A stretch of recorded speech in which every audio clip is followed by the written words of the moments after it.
Bab 821, Si Kasar. Liu Yemong menggigit sehelai rumput di bibir dan santai berkata, "Sop Hong, menurutmu kakak beradik Zhao sudah lari dari kasus?" "Yemong, kosakatamu makin banyak." Ngotin Nguyen menggoda sambil menutup mulut. Liu Yemong manyun, marah berkata, "Apa maksudmu? Aku tetap mahasiswa. Tapi aku dengar kakakmu bilang kau tidur di kelas setiap hari." Ngotin Nguyen mengejek. Dia asal bicara. Liu Yemong memerah, pandangan menghindar. Ngotin Nguyen merangkul pundaknya, tertawa. "Benarkah?" "Uhuk, mungkin, bisa jadi." Liu Yemong tertawa kikuk. Fan Han berbakat, tapi juga rajin. Sop Hong berkata lembut. Dia sering lihat lampu kamar masih menyala tengah malam, dengar dia berbisik catatan. "Aku juga akan berusaha." Liu Yemong malu berkata. "Aku tahu, hanya bilang saja." Ngotin Nguyen menggeleng. "Ugh." Liu Yemong terdiam. Suara berisik terdengar. Semak di depan berguncang, mereka bertiga berhenti. "Apa itu?" Ngotin Nguyen kaget, bersembunyi di belakang Sop Hong. "Jangan takut, aku melindungimu." Liu Yemong menarik panah, mengangkat busur. Sop Hong mengerutkan alis, tak merasa bahaya, berkata lembut, "Jangan tegang." Lagi suara, seekor hewan berbulu abu di punggung berlari keluar. "Ah, si Gumbelang." Liu Yemong lega, meski jelek namanya bukan pemangsa. Tidak mirip si Gung. Ngotin Nguyen berbisik. Sop Hong mengangguk, "Benar, itu Honey Badger." "Ah, si Krewukat." Sop Hong tertawa, namanya memang terkenal. Honey Badger, disebut Krewukat, jantan panjang 98 cm, betina 91. Bulu hitam punggung abu, kasar, umur 24 tahun. Sepertinya ada julukan. Liu Yemong ingat. Lalu dia berseru, "Ya, itu." Honey Badger tampak lucu, tapi menantang singa, harimau, serigala. Karena itu disebut hewan paling tak takut. Ia pintar, tahu kelemahan musuh, bahkan pakai alat. Ia tahan bisa ular, bisa makan ular 2 meter dalam 15 menit. Ta. Ia bergoyang, mata hitam menatap mereka. Teriakan aneh, seperti suruh kita mati. Liu Yemong berkata. "Ia akan menyerang." Sop Hong berkata. "Benar saja, ia menerjang paha. Hari ini kau salah lawan." Sop Hong tertawa, menendangnya terbang. Bang! Ia terguling lalu menyerang lagi. Sop Hong menendang lagi, berkata, sungguh galak. Ta. Ia melompat lagi. Menyebalkan. Sop Hong meringis, menginjak, mencengkeram lehernya. Ta. Ia meronta, cakar terayun. Sop Hong menegur, "Jangan pukul wajah." Sangat ganas. Ngotin Nguyen berkata, "Tampak seperti anjing desa tapi jauh lebih liar." Liu Yemong bertanya, "Bisa dimakan?" "Kau mau makan?" Sop Hong bertanya. "Tidak, lihat saja sudah hilang selera." Liu Yemong menggeleng. "Kalau begitu jadikan penjaga." Sop Hong tersenyum. Masuk akal. Dia mengangguk, menatap binatang itu, tertawa, "Hari ini kau beruntung, pergi." Dia melemparnya ke semak. Mereka berjalan, lagi suara berisik. Ta. Ia menyerang Sop Hong. Hewan aneh. Ngotin Nguyen berkata. Ta. Ia menyerang lagi. Kasar, enyahlah. Liu Yemong berteriak. Ta. Ia mengincar dia. "Jangan ganggu aku," Sop Hong usir. Liu Yemong menjerit, busurnya tak berguna. "Tidak, aku ubah pikiran, kalau dijinakan cocok jadi penjaga." Sop Hong tertawa, kagum akan keras kepalanya. Liu Yemong bertanya, "Menjinakan? Binatang bodoh begini? Serahkan padaku." Sop Hong tersenyum. "Kalau begitu hati-hati, kalau celaka bahkan kelinci pun kasihan." Liu Ye mau mengingatkan. Bab 822, Aura Raja. Lakukan saja menurutmu. Liu Yimeng bergumam. Wu Tingyu memainkan bulu anjing berambut pendek dengan ranting dan bertanya, lalu bagaimana? Haruskah kita pulang dulu? Tidak perlu, cukup ikat dengan tali. Suo Feng berkata pelan. Perlu bantuan?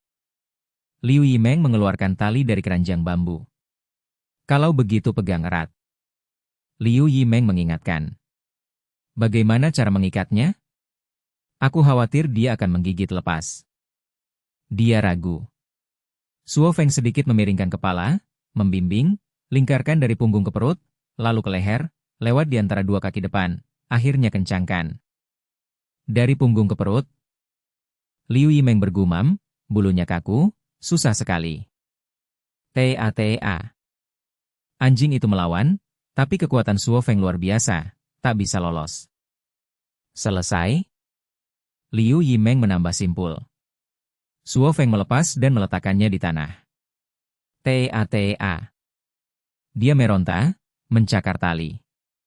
Suo Feng mengetuk kepalanya, tersenyum marah, diamlah, ini ulahmu sendiri. Liu Yimeng menusuk perutnya dengan busur, tertawa, hai, lihat kau bisa pergi, sekarang ikutlah pulang. Berikan daging. Suo Feng menarik tali. Ini. Liu Yimeng cepat memberi daging asin. Suo Feng mengetuk kepalanya, menaruh daging, berkata, diam, makan dan tenang. Ta. Dia menggeram, lalu lemah, mengunyah. Tempat ini jadi kebun binatang. Liu Yimeng menghela napas. Suo Feng tersenyum, itu kata Yunhan. Kekeke. Dia menelan daging, lalu menyerang lagi. Serigala tak tahu diri. Suo Feng menarik tali. Beri nama. Wu Tingyu tersenyum. Sebut saja anjing gila, atau si kasar. Liu Yimeng berkata. Si kasar? Suo Feng tertawa, mengangguk, baik, cocok. Ta. Si kasar meronta. Diam. Suo Feng mengerutkan kening, auranya keluar. Seketika, si kasar rebah diam. Liu Yimeng menusuk punggungnya. Terkejut. Ah? Apa yang terjadi? Hanya lelah. Suo Feng menjawab, menarik tali, si kasar gemetar tapi mengikuti. Suo Feng, apa yang kau lakukan? Kenapa patuh? Wu Tingyu bertanya. Suo Feng melempar daging lagi, mengangkat bahu, apa yang bisa kulakukan? Hai, kurasa si kasar tunduk pada aura rajamu. Liu Yimeng bercanda. Apa? Suo Feng kaget, aura raja? Ayo pergi sebelum gelap. Liu Yimeng mengalihkan. Suo Feng menggertakkan gigi. Wu Tingyu menutup mulut, tertawa, tubuh anggun bergoyang. Mereka bertiga berjalan, si kasar patuh di samping Suo Feng, ditekan auranya. Waktu berlalu, matahari tinggi, awal siang. Mari istirahat di sini, lalu pulang. Suo Feng menurunkan keranjang. Baik. Liu Yimeng bergumam, kita sudah berputar jauh tapi tak lihat saudara Zhao. Apa mereka lari? Jika pencuri tak lari, hanya bodoh. Suo Feng tertawa. Lalu mengapa patroli? Liu Yimeng bertanya. Coba keberuntungan. Suo Feng menjawab. Dia tersenyum, terbiasa dengan sifat ributnya. Di tempat lain, semak berduri mengelilingi halaman, Yunhan dan lainnya berendam di kolam. Begitu nyaman. Nhan Ruyu menghela napas. Nhan Qingyu menutup hidung, polos, tapi baunya buruk. Mereka baru pupuk kebun, bau, jadi mandi. Terbiasa saja. Yunhan tersenyum. Kuat tapi bau. Liu Yichu mengacungkan jempol. Suo Feng belum kembali? Yunhan tersenyum, santai di pelampung. Tebak kejutan apa dia bawa? Liu Yichu menggoda. Yunhan menjentik jari, mungkin anggota baru kebun binatang. Masuk akal. Liu Yichu mengangguk. Sepertinya malam baru pulang. Yun Han mengeluh. Biur. Dia naik, memeras rambut, membiarkan terurai, memegang tongkat menjemur pati singkong. Biarkan lebih lama di matahari. Yun Han berkata. Banyak singkong ini cukup lama. Han Ruyu tertawa. Yun Han manyun, asal tidak dicuri. Tidak mungkin. Ji Wei Ding berkata tenang, jika saudara Zhao datang, dia tendang. Kakak Wei Ding, jangan buat masalah, biar Suo Feng urus, identitasmu khusus. Yun Han cepat mengingatkan. Ji Wei Ding hanya datang belajar bela diri, jika ikut campur, semua akan tersingkir. Tahu. Dia menghela napas. Bab 823, Tanpa Damai. Teah. Di dalam rumah kayu, Fan Han menoleh ke arah gerbang, alisnya berkerut saat bertanya ragu. Kak Tu, apakah kau mendengar suara aneh itu? Mereka hendak menyimpan sagu dalam kendi dan membawanya ke atas. Benarkah? Liu Yetu mendengarkan dengan saksama, tetapi tidak mendengar apapun yang aneh. Aku juga merasa mendengarnya. Han Hungok menambahkan. Benar saja, sesaat kemudian terdengar teriakan dari luar. Kakak, kami sudah kembali, cepat buka gerbang. Benar. Liu Yetu menepuk tangan dan berdiri. Fan Han dan Saudarin Han bergegas dengan gembira ke gerbang, hati-hati menghindari jebakan lalu membukanya bersama. Teah. Yang pertama terlihat adalah binatang kasar, lalu Sop Hong dan yang lain. Kenapa membawa musang bergaris pulang? Fan Han mundur beberapa langkah, menutup hidungnya. Liu Ye mau menjelaskan, bukan, ini adalah honey badger. Honey badger? Jenis lain dari musang? Fan Han bertanya ragu dengan suara teredam. Honey badger bukan musang. Sop Hong menarik tali agar tenang. Fan Han menghela napas, bergumam, jadi itu honey badger. Dia menyingkir dan berkata lembut, masuklah dulu. Di bawah tatapan penasaran para gadis, Sop Hong membawa binatang itu ke halaman. Teah. Begitu masuk, ia melihat kelinci di kandang dan menarik tali hendak berlari. Ditangkap untuk dibunuh atau dipelihara? Fan Han bertanya ingin tahu. Itu untuk menjaga rumah. Sop Hong batuk ringan. Sudah kuduga. Fan Han manyun, merasa kebun binatang mereka mendapat spesies baru. Benar seperti dugaan Fan Han. Han Hungok berbisik. Liu Yetu berjongkok, melambaikan tongkat di depan binatang itu, ragu, tampak ganas, tapi benar-benar bisa menjaga rumah? Biarkan saja, aku akan menjinakkannya. Sop Hong menahan tali, menghentikannya menuju kandang kelinci. Anjing liar, awasi baik-baik, jangan sampai kelinci atau rusa celaka. Fan Han menyilangkan tangan dan berkata pelan. Sop Hong mengangguk, mengerti. Haruskah kita memberinya nama? Han Hungok bertanya tertarik. Liu Yemong menggoda. Hehe, sudah ada nama, panggil saja kakak kedua. Fan Han tiba-tiba bertanya, ngomong-ngomong, apakah kalian menemukan saudara Zhao? Tidak, kami sudah mencari kemana-mana tapi tidak ada.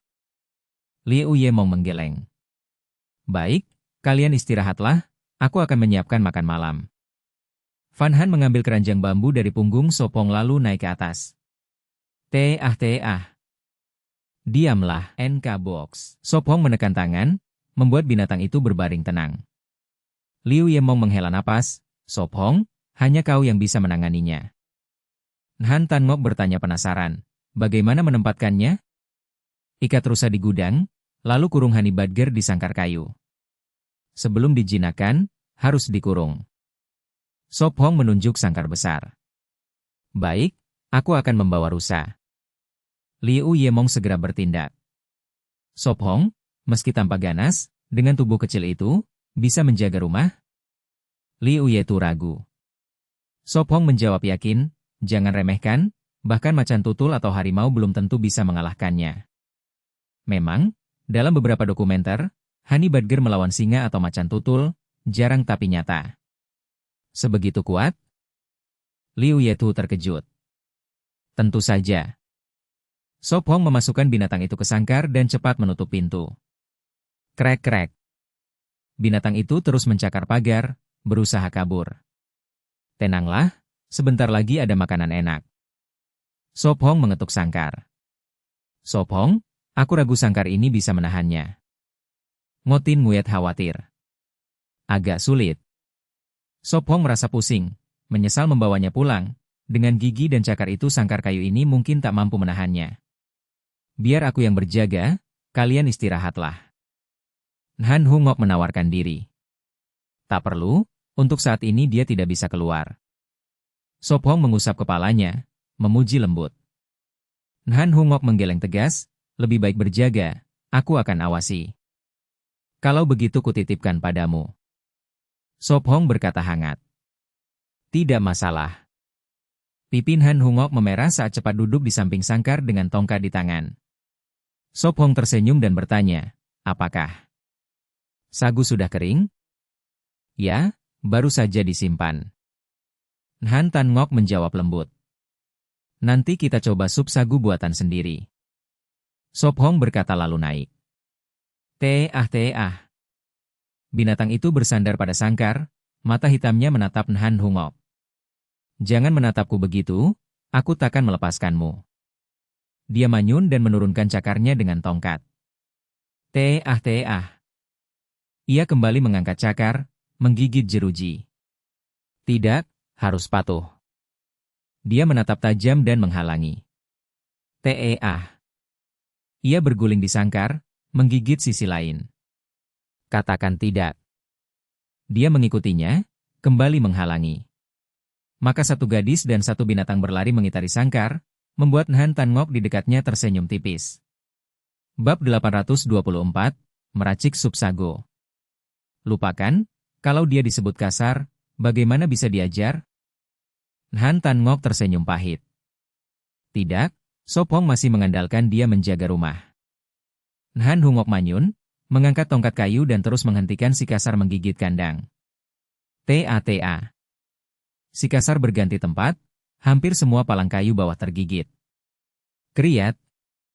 Sop Hong mendorong pintu turun dari atas, melihat tindakan Han Hungok ia tertawa, lalu batuk, Hungok, biarkan dia gigit. Tidak, kalau terlepas dan kabur? Han Hungok serius berkata. Tidak bisa lari, tenang saja. Sop Hong membuka kandang, melempar daging asin. Ta. Si kasar langsung beralih, menggigit daging. Lihat, bukankah mudah? Sop Hong mengangkat bahu. Namun tak disangka cepat sekali terpukul balik. Si kasar melahap daging lalu balik menggigit kandang. Solusi? Han Hungok berbisik lembut. Mulut Sop Hong berkedut, ia keluarkan aura menekan, si kasar pun diam. Ah! Cuma tatapanmu langsung tenang? Han Hungok kaget, hanya melihat Sop Hong mengerutkan kening, si kasar patuh. Benar-benar aura raja. Liu Yemong bersandar di jendela, menggoda. Yemong, mau dipukul? Sop Hong menggertakkan gigi, mengancam.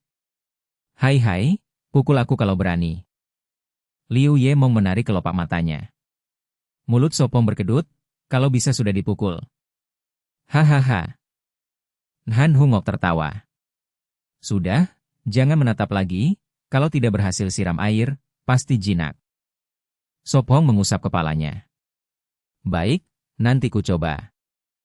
Han Hungok patuh menjawab. Sop Hong naik. Siram air. Han Hungok berpikir, lalu mengambil kendi. Di kabin, Fan Han dan Ngotin Nguyat mempelajari cara buat sup sago. Sup sago merepotkan, masih harus bentuk butiran. Bagaimana kalau langsung tambah air rebus? Ngotin Nguyat usul. Terdengar masuk akal, seperti bubur. Mata Fan Han berbinar.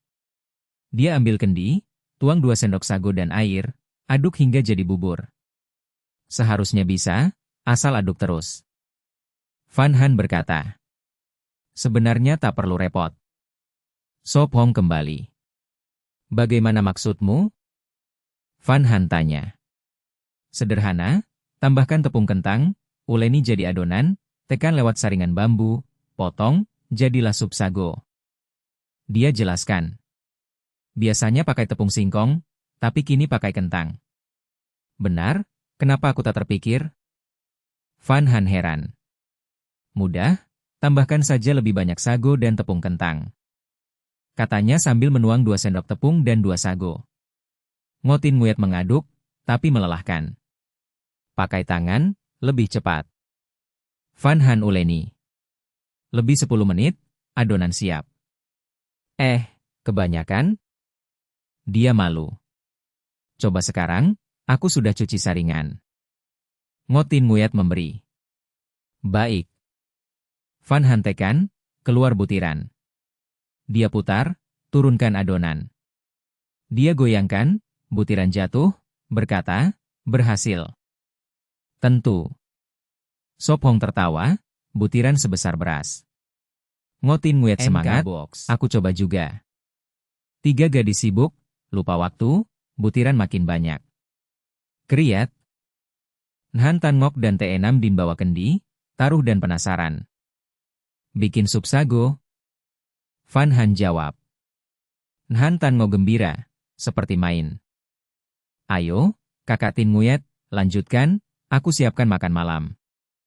Van Han beri saringan. Baik. Nhan Tan Ngok lanjut menekan. Van Han cuci kendi, isi air, taruh di kompor. Dia cuci jamur Saint George, potong kecil.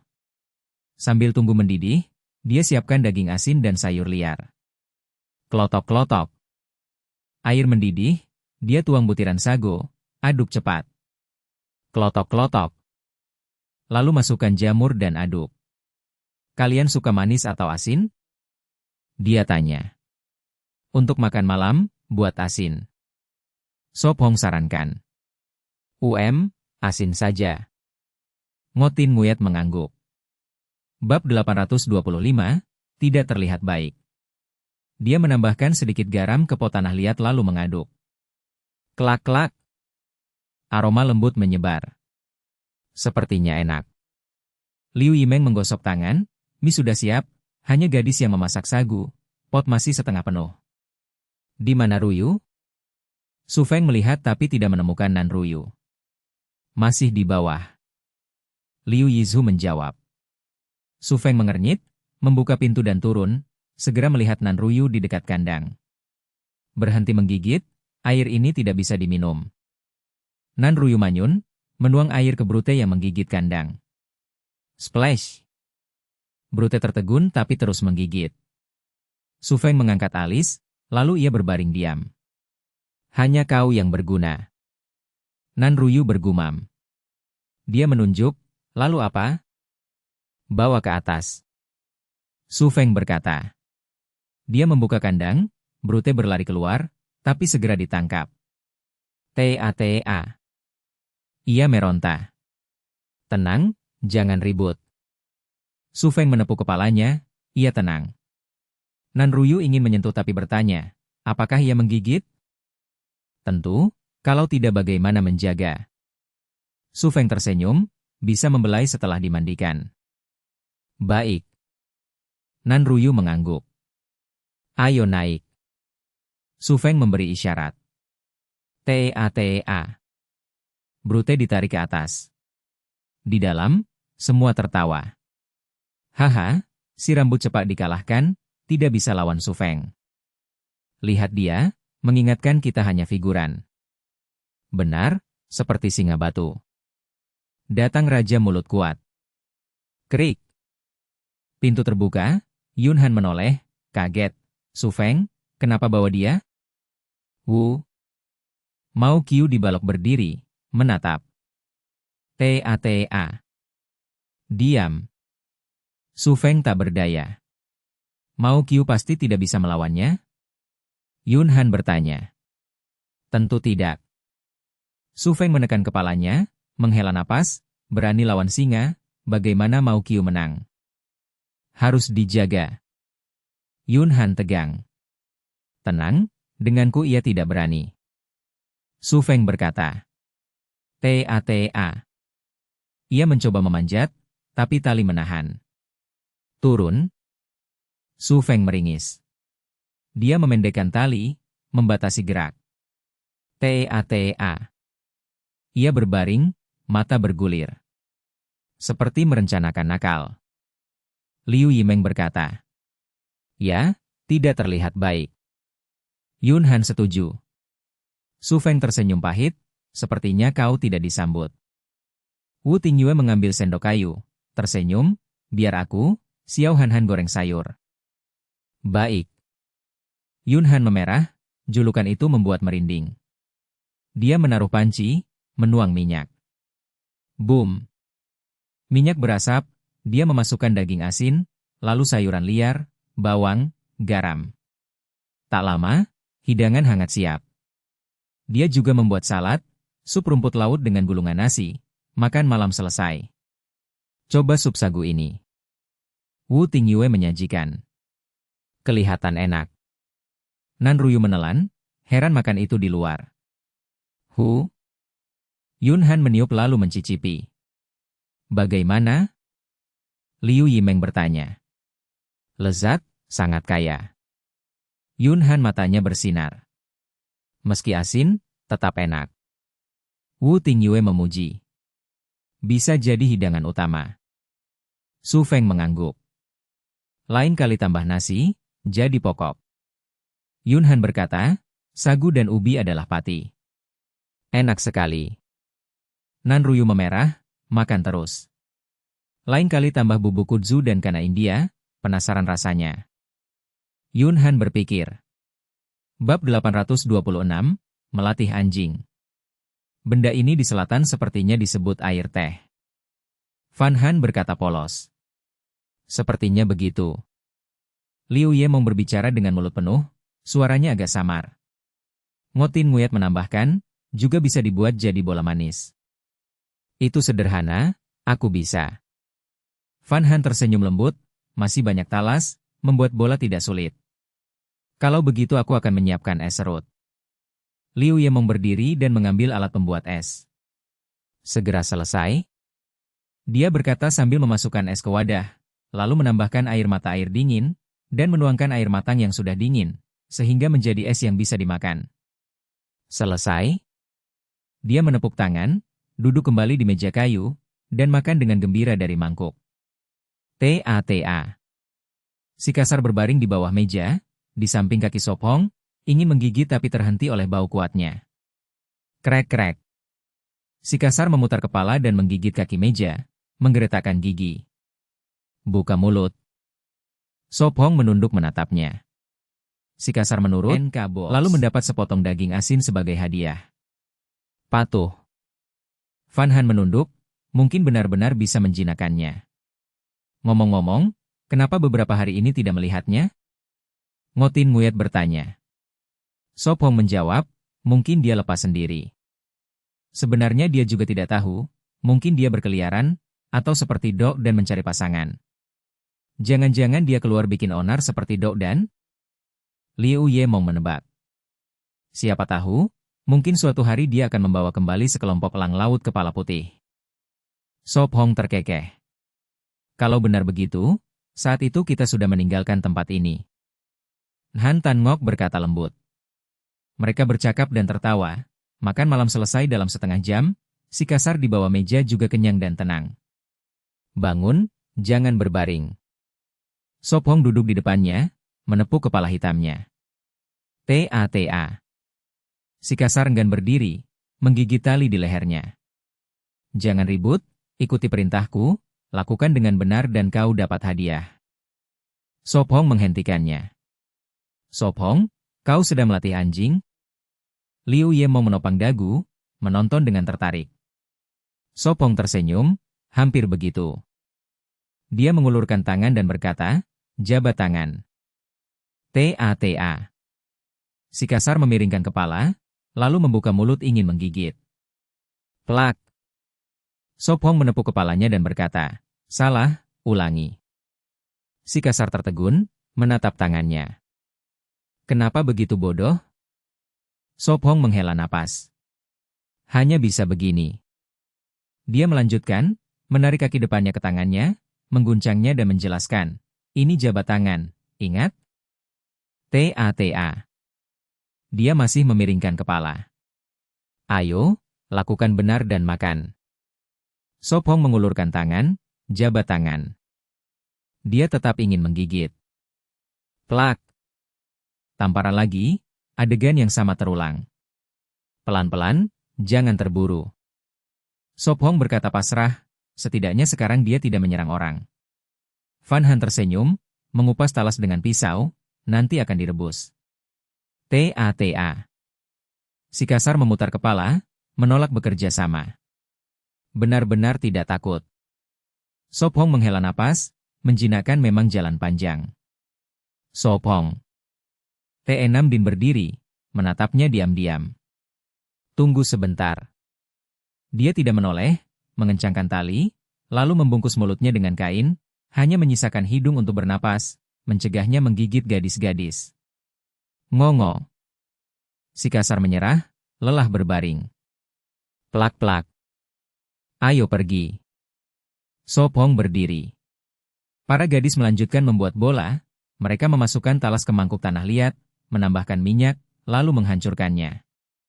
Van Han, pakai tepung talas atau singkong? Liu Yemong bertanya penasaran.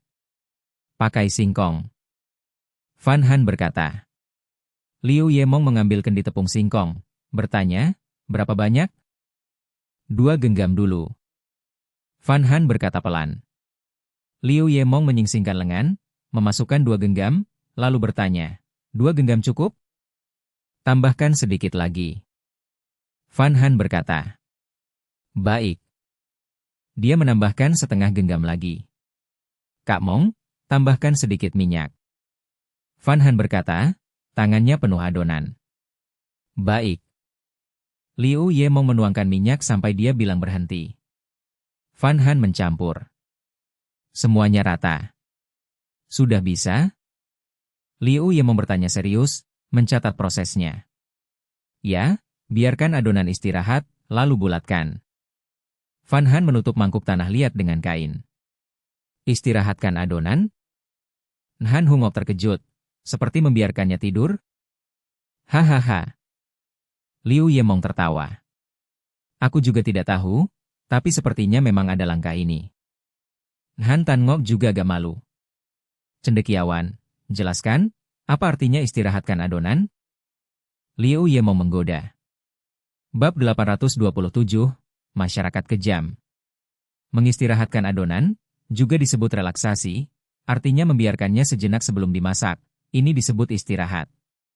Istirahat membuat adonan elastis, lebih mudah diolah, dan makanan jadi lebih enak, lembut dan halus. Jadi saat kau menguleni adonan untuk pangsit kau selalu menunggu sebentar. Apakah karena ini? Liu Yimeng tiba-tiba bertanya. Ya. Van Han tersenyum dan mengangguk. Baru saja belajar trik. Liu Yimeng berkata dengan sadar. Dia bertanya lagi, jadi berapa lama harus istirahat? Sekitar 20 menit. Van Han menggosok tangan dan berkata. Dia meletakkan panci tanah liat di kompor, berniat memasak sup sagu lalu mendinginkannya. Biar aku bantu. Liu Yimeng bersemangat mendekat. Kali ini hanya perlu merebus sagu dengan air. Sangat sederhana, cukup tambahkan air, didihkan, aduk dengan sendok kayu agar tidak lengket. Kletek-kletek. Lalu apa? Liu Yimeng melihat gadis itu mendorong panci dari kompor, ubi di dalamnya masih mendidih. Biarkan dingin, lalu kita gulung bola. Van Han berkata lembut. Baik. Liu Yimeng mengikutinya ke meja kayu. Kletek. Van Han membuka kain, menunjukkan tepung talas dan cana India di meja. Gadis itu mengambil segenggam adonan, menguleni, menggulung jadi tali setebal ibu jari, lalu dipotong jadi bola kecil. Terlihat menyenangkan. Han Ruyu datang membantu. Van Han tersenyum manis, kalian gulung, aku potong, akan lebih cepat. Baik. Jawab para gadis, kecuali Tai Weiting yang masih berlatih, yang lain membantu. Banyak tangan meringankan pekerjaan, 10 menit selesai banyak bola. Kletek-kletek. Gadis itu menuangkan bola ke panci besi, bola ungu bergulir di air. Belum bisa dimakan, kita baru saja makan malam, harus tunggu nanti. Van Han berkata, NK Box. Ya? Han Ruyu mengangguk. Di bawah rumah kayu, Sop Hong dan Tai Weiting berlatih. Hah! Tai Weiting berteriak, menyerang Sop Hong. Gerakannya tidak buruk, tapi terlalu lambat. Sop Hong dengan mudah menangkis, dahinya kering, sementara Tai Weiting basah kuyup keringat. Dia diam, menambah kecepatan, tetap tertahan. Sop Hong menepuk kepalanya, berkomentar. Ah! Tai Weiting memerah, pertama kali ada yang melakukan itu. Apa? Melamun? Sop Hong bertanya. Tidak. Tai Weiting buru-buru, perasaan itu tidak buruk. Lanjutkan. Sop Hong mundur, memberi isyarat. Tai Weiting mengangguk dan menyerang lagi. Waktu berlalu, setelah lebih dari 1 jam dia jatuh lelah. Sop Hong, istirahat sebentar. Van Han memanggil dari jendela. Baik. Sop Hong menjawab. Cepat, sup sagu sudah siap. Van Han memanggil lagi lalu pergi. Segera naik. Sop Hong berkata. Dia menatap Tai Weiting, bertanya lembut, kau baik-baik saja? Duduklah. Sop Hong tertawa, menariknya bangun, membiarkannya bersandar di bahu. Ah! Tai Weiting memerah, tidak melawan. Apa ini? Wu Tingyue terkejut, menatap mereka. Sop Hong menenangkan, tidak apa, hanya kelelahan. Huf, membuatku takut. Wu Tingyue menghela napas. Cepat coba sup sagu. Van Han menyajikan mangkuk. Dia menuangkan madu di atasnya, tersenyum, baik, cobalah. Krek. Mata Liu Yimeng berbinar, berseru, sangat enak, lezat. Bola kenyal. Bulu mata Han Ruyu bergetar, wajah puas. Tepat rasa ini, sangat memuaskan. Wu Tingyue tersenyum, mulut penuh. Han Ruyu terus makan. Keterampilanmu meningkat. Sop Hong mengangkat jempol. Tentu. Van Han berkata. Bernyanyi menghasilkan sedikit, lebih baik ikut aku konser, bisa dapat puluhan ribu. Wu Tingyue berbisik. Sebanyak itu? Mei Xin Han terkejut. Tentu, di sini dalam sekali, nanti ku ceritakan. Wu Tingyue berkata. Sulit, tapi tahu sedikit bagus, kalau tidak nanti tidak tahu bagaimana. Wu Tingyue berkata serius. Bisa jadi, tapi masih terlalu dini. Sop Hong menggeleng. Wu Tingyue mengangkat tinju. Baik, maka kau harus melindungi Xiao Han Han. Jika dia menderita aku tidak akan memaafkanmu. Tentu. Sop Hong berkata serius. Aku bisa melindungi diriku sendiri. Van Han memerah membantah. Bab 828. Sop Hong, kau benar-benar cepat. Krek. Meniup lama terasa dingin. Van Han menurunkan tongkat kayu dari jendela dan menutupnya. Mungkin karena kita baru makan air manis. Liu Yetu berbisik. Mereka baru saja selesai sup sago manis, tidak ada yang tersisa. Mau main mahjong? Liu Ye mau menyarankan. Ya, 2 putaran lalu tidur. Van Han berkata polos. Kalian main? Dia bertanya. Maka aku dengan Van Han, Kakak dan Enam Din. Liu Ye Mong berkata. Takut padaku? Sop Hong tersenyum. Dia memutar matanya, bagaimana bisa, hanya apa? Dia bertanya. Baiklah, aku takut padamu. Dia bergumam. Dia tertawa, kau tahu pepatah, semakin takut semakin datang? Tidak. Dia berkata sedih. Ampuni aku. Dia merajuk. Namun setelah 15 menit, 8 orang duduk, dan dia tetap seperti yang diinginkan dengan dia. Dia berkata, mengganggu gadis kecil. Kau bukan? Van Han dan Hungok iya. Liu Yetu berkata. Kakak asli, kakak asli. Dia berkata. Tentu. Liu Yetu tersenyum. Dia tertawa, cepat, main. Ta. Van Han melihat pada Brute, mengapa menggigit kaki?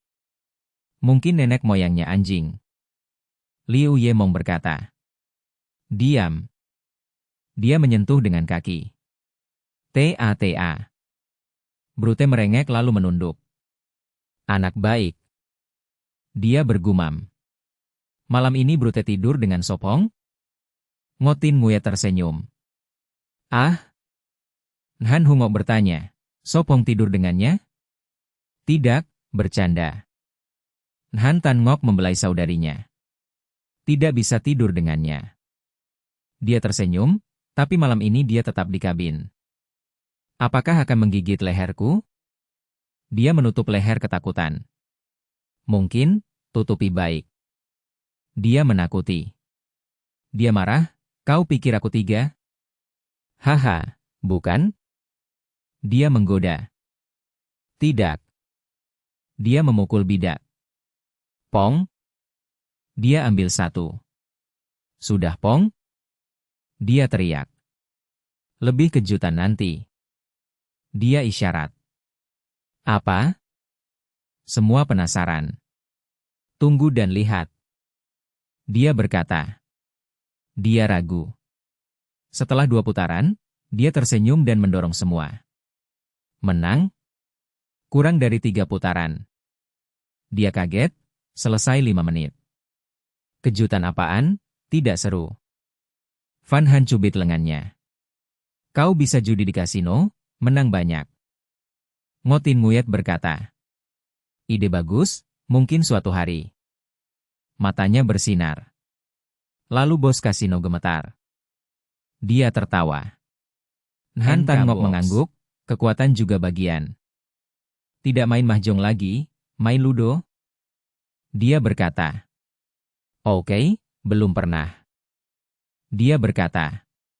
Aku ambil papan. Dia senang. 3 menit hangat. Liu Yetu simpan bidak. Mau main? Dia tanya. Ya, tapi mahjong belum selesai. Han Hungok berkata lembut.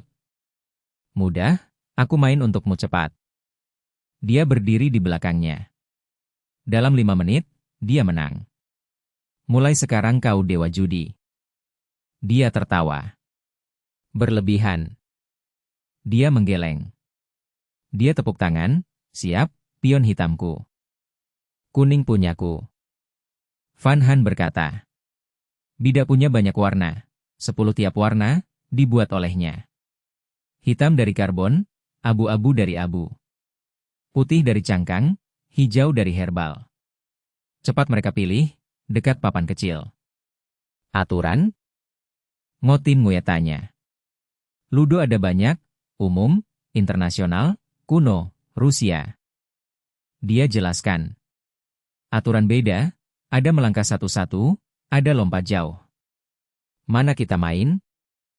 Dia tanya. Bab 829, berani bergerak atau tidak? Aturannya apa? Para gadis menatap ke arah Sop Hong. Parcesi sangat mudah dimainkan. Sop Hong mengambil bidak di depannya, menggesernya 1 langkah meninggalkan ruang kosong di belakang lalu berkata, jika kotak di depan kosong kamu hanya boleh maju 1 langkah. Aturannya jelas, jika ada bidak di depan, entah kepunyaan sendiri atau lawan, bisa dilompati, tempat mendarat harus kosong. Setiap lompatan melewati 1 bidak tetapi jumlah lompatan tak terbatas. Selama ada bidak di depan dan ruang kosong di belakang, bisa terus melompat hingga tiba di basis lawan. Untuk menang, kamu harus memasukkan semua 10 bidakmu ke basis musuh. Mengerti? Sop Hong merapikan bidak yang berserakan dan memandang mereka. Kurasa mengerti. Liu Yemong menggigit bibir, ragu. Mengerti? Yang lain mengangguk. Sop Hong menatap Liu Yemong dan bertanya pelan. Perlu aku ulangi?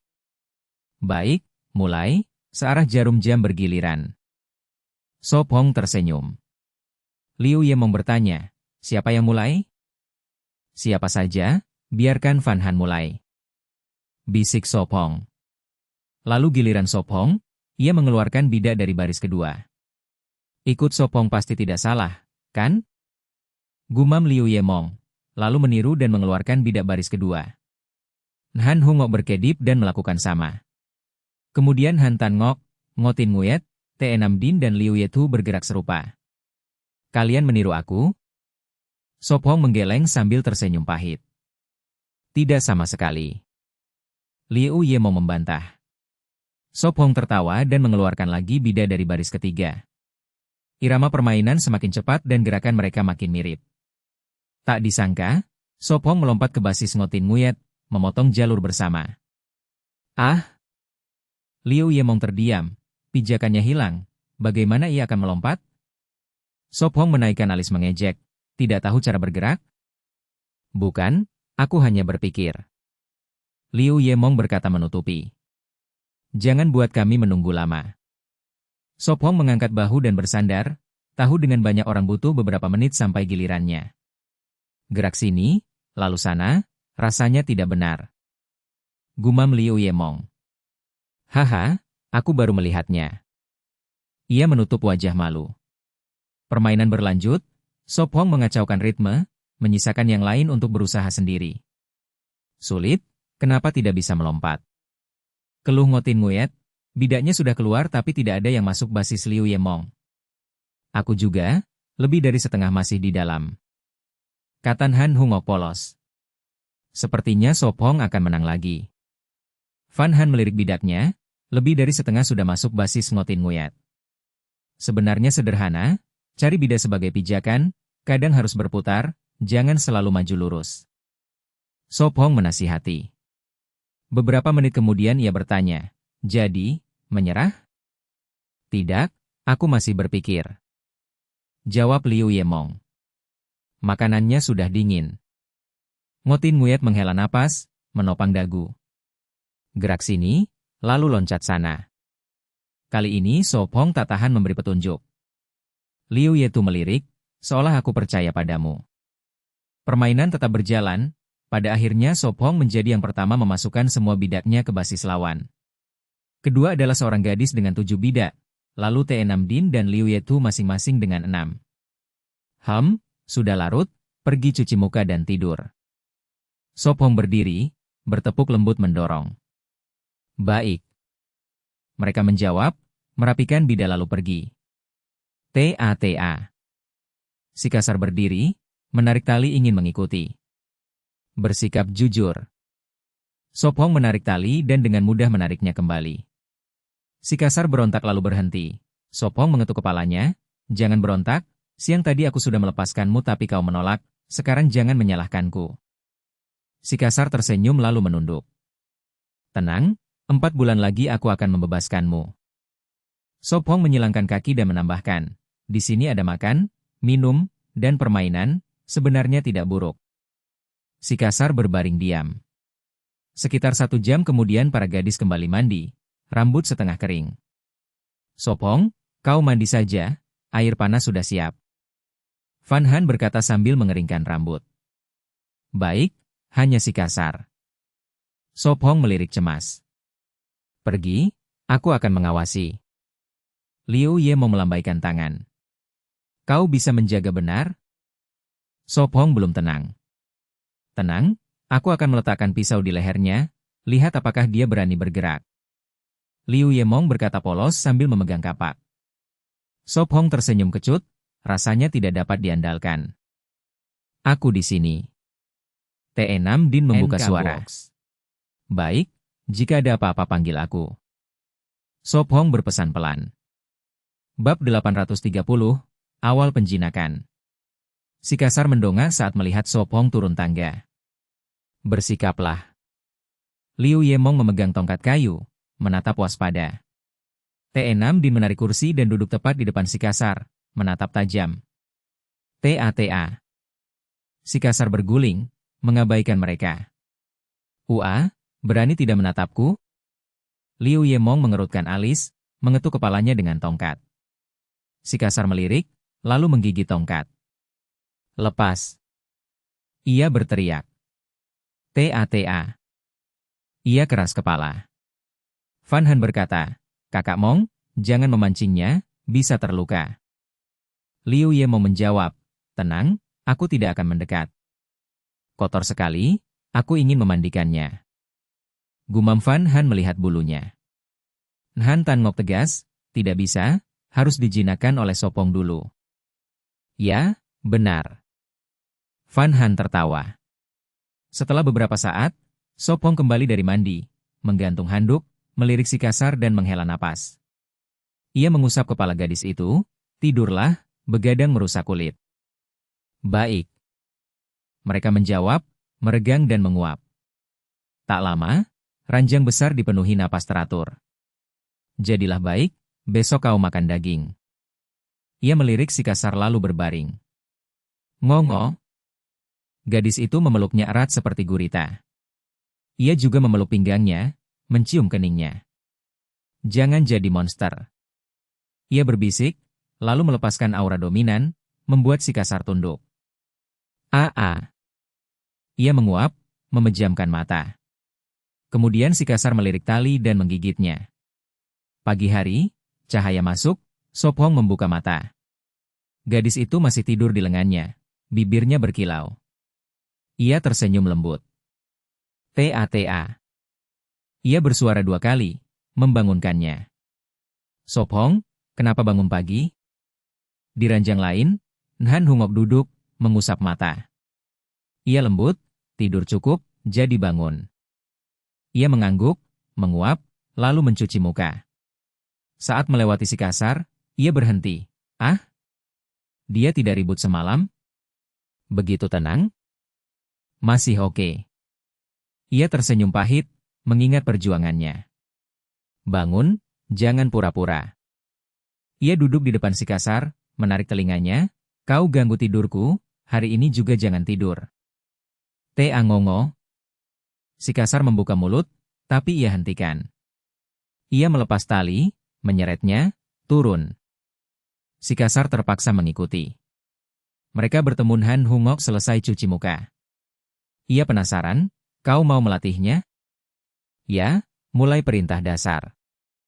Ia mengangguk. Perlu bantuan? Ia bertanya. Belum perlu. Ia menolak lembut. Kalau begitu panggil aku jika perlu. Ia tersenyum lalu naik.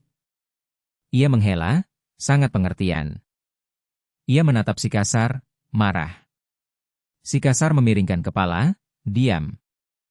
Jabat tangan, ku beri daging. Ia menggoyang daging asin. Ta. Mata si kasar berbinar, hendak maju. Duduk, belum boleh makan. Ia cepat menyembunyikan daging, menatap. Jabat tangan. Ia menegur. Ta. Tangan lain. Ia ulurkan, si kasar menurut. Ia tertegun, lalu meletakkan daging di tanah. Bagus. Ta. Si kasar melahap cepat. Mau lagi? Ia berkerut. Ta. Ia bersuara. Jabat tangan. Ia ulang. Karena tergoda daging, si kasar mengikuti semua. Ia menghela napas, belum sepenuhnya tak bisa dijinakkan. Bab 831. Pria brengsek? Hari ini kalian masih mau keluar? Yun Han bertanya lembut. Ya, aku akan membawa si kasar jalan-jalan. Sop Hong melirik pria berambut cepat berbaring di dekatnya. Membawanya keluar? Seperti anjing pemburu? Yun Han terkejut. Aku ikut. Liu Yemong cepat mengangkat tangan. Bagaimana dengan Yun Han?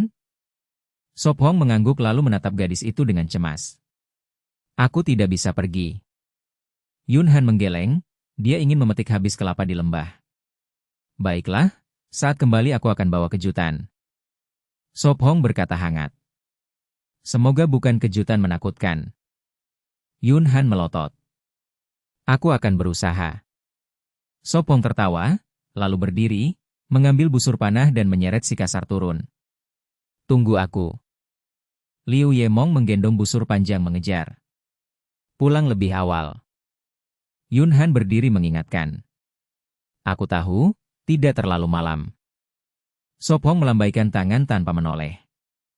Ngotin Nguyet menghela napas, benar-benar tidak bisa tenang sebentar. Tiap hari di perkemahan juga tidak baik, kadang harus keluar. Yun Han menjawab polos. Waduh, belum menikah sudah jaga suami? Ngotin Nguyet menggoda. Kakak Tin Nguyet, apa yang kau katakan? Yun Han memerah lalu menunduk. Baiklah, aku berhenti bercanda. Ngotin Nguyet tersenyum. Sepertinya dia enggan pergi. Liu Yemong melihat si kasar hampir diseret Sop Hong, merasa lucu. Cuma keras kepala. Sop Hong mengeluarkan daging asin dari karung, marah berkata, jalan sendiri. Dia melempar ke si kasar, yang langsung menangkap, mengunyah, lalu berlari mendahului Sop Hong. Benar-benar? Liu Yemong meringis, si kasar lebih pintar dari dugaan. Dia bergumam, Sop Hong, kau memanjakannya, nanti rusak. Kalau tidak ada daging, bagaimana jaga perkemahan? Tenang, dia tidak rugi. Kalau tidak jaga, akan coba rasa musang madu. Sop Hong tersenyum. Sop Hong berhenti bingung, apa yang kau katakan? Dia tersenyum dan bertanya, kau bilang aku baik buruk? Tidak ada, kau salah dengar. Liu Yemong serius. Benarkah? Kau lupa betapa tajam pendengaranku? Sop Hong bertanya. Kau sudah dengar jelas, kenapa tanya lagi? Liu Yemong memerah lalu berteriak, pria brengsek. Sop Hong bengong, kenapa jadi pria brengsek? Di siaran, penonton kirim komentar deras. Haha, Sop Hong pria brengsek, pas banget. Pria brengsek kenapa? Aku suka, kalian tidak bisa dapat. Benar, pria brengsek punya uang, bakat, tampan, bisa masak, peduli, kalian tahu apa? Sedih, aku bahkan tidak pantas jadi pria brengsek. Jadi ini pria brengsek? Kukira hanya kaya. Sop Hong versi premium pria brengsek. Apa? Sop Hong bingung. Tidak apa.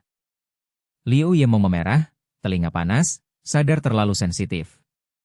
Benarkah? Wajahmu merah sekali. Sop Hong cemas. Mau istirahat sebentar? Sop Hong menarik tali menghentikan si kasar. Tidak perlu, baru kurang setengah jam. Liu Yemong menggeleng. Benar tidak apa? Sop Hong menyentuh dahinya, suhu normal. Tentu. Liu Yemong melambaikan tangan, lanjut jalan. Baiklah. Sop Hong mengerutkan alis. Mereka terus berjalan, sambil membersihkan sulur dan bercakap. Ah, Sop Hong, itu nanas? Liu Yemong bersinar menunjuk ke kiri. Ada semak dengan buah mirip nanas. Bukan, tapi namanya mirip. Sop Hong menjelaskan, itu Pandanus furcatus ros, disebut nanas liar. Akarnya khusus, buahnya obat, menurunkan panas, detoks, diuretik, anti bengkak. Juga obati batu ginjal, diabetes, nefritis, demam, rematik, sakit perut. Namanya menarik, nanas palsu ada. Liu Yemong bergumam. Dia bertanya, bisa dimakan? Bisa, tapi rasanya jelek. Sop Hong berkata lembut. Kalau begitu tidak usah. Liu Yemong batal. Kakakku mungkin suka. Dia bergumam lagi. Aku tes, tanaman harum sama nanas? Sop Hong tanya. Tentu sama, jangan anggap aku bodoh. Liu Yemong melotot. Dia marah, seperti tomat dan tomat, ubi dan ubi, hanya beda nama. Dia berhenti lalu menambah, juga kentang dan umbi, melon hijau dan ketimun. Apa aku salah? Liu Yemong kaget, mungkin keliru. Bab 832, 117 hari. Nanas dan ananas dalam biologi adalah spesies yang sama, hanya berbeda varietas. Setelah dikupas, nanas memiliki duri kecil di dalam yang harus dibuang, sedangkan ananas tidak. Perbedaan juga terlihat pada daunnya, satu berduri tajam, yang lain tidak. Liu Yemong menghela napas pelan, bergumam, kukira aku salah tebak. Dia bertanya, lalu mentimun dan labu hijau juga sama? Ya, labu hijau sebenarnya adalah mentimun, hanya berbeda varietas, pada dasarnya tanaman yang sama. Sop Hong menjelaskan sambil berjalan. Mentimun punya banyak nama lain seperti hulabu, mentimun berduri, mentimun raja, mentimun gula, mentimun tusuk sate, tergantung daerah dan zaman.